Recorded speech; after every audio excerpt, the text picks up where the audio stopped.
stock markets are broadly higher this morning, with the UK's FTSE 100 index currently up about 0.3%, standing above the 64,000 level, which is very encouraging.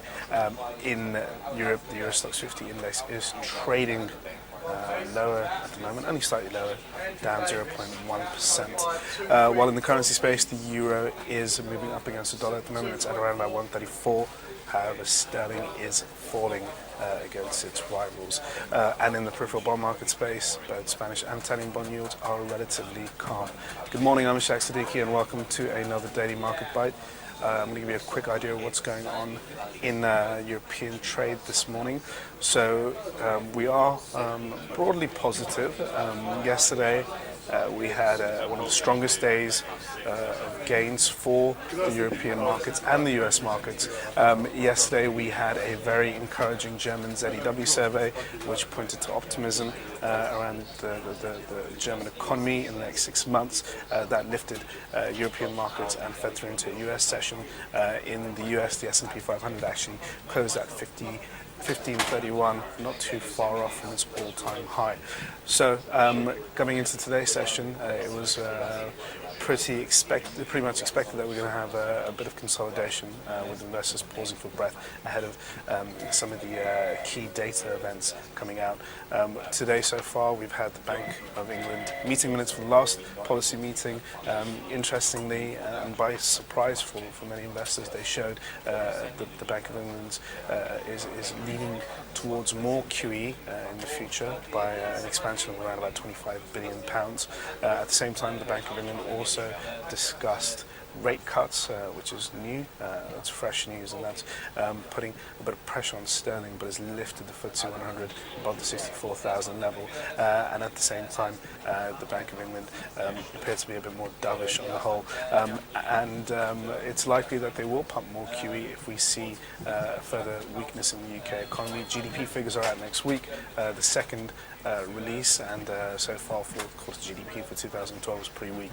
And if we see a continuation of weak GDP for the first quarter of this year, we're likely to see the UK economy enter a triple-dip recession. At the same time, we're also having to contend with rumours that the UK may be in for a downgrade on its credit rating by S&P, the ratings agency, and that's putting a bit of pressure as well in the UK market. But on the whole, positive from the BOE, and that came in tandem, with UK unemployment data, where unemployment again, the jobless rate was edged up a little bit, but on the whole, unemployment fell and employment was rising. So an encouraging result on the jobs front, showing further stabilisation of the UK labour market, which is marching in a bit of divergence with the rest of the UK's economic activity, where we're seeing a slowdown in manufacturing and services, and etc.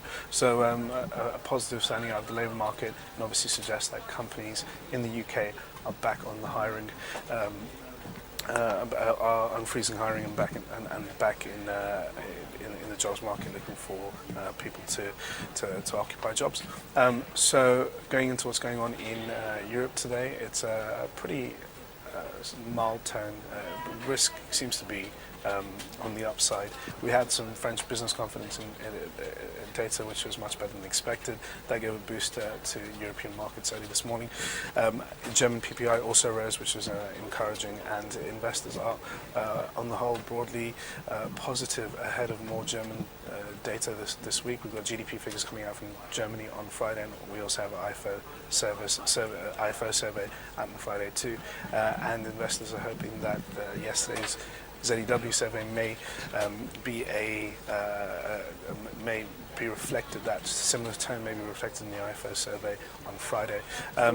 Looking ahead in terms of what we've got going on, we have a US housing starts report, which should give us a bit more information on how the US economy is doing. Yesterday, the NAHB housing number wasn't too great, but it was overshadowed by that strong ZEW number. And on the whole, we are feeling a little bit more cautious going into the weekend. We have the Italian elections, that political instability there and the possibility of Berlusconi, the former premier, to gain some influence in the polls is something that still unnerves markets and keeping a bit of pressure on the bond yields in the Italian market.